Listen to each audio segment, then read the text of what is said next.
Bagay sa bahay. Dali. Sa kusina. Pwede. Oo. Ginagamit pagluto.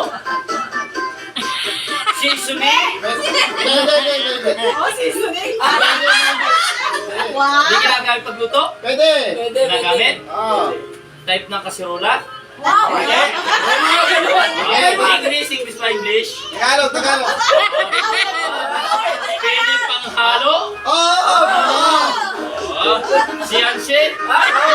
Kandok. Kutsara. Tinidor. Balik tayo sa kutsara. Kutsara. Hindi.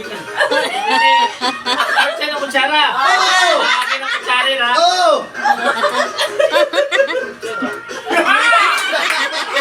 Tara siya. Oo.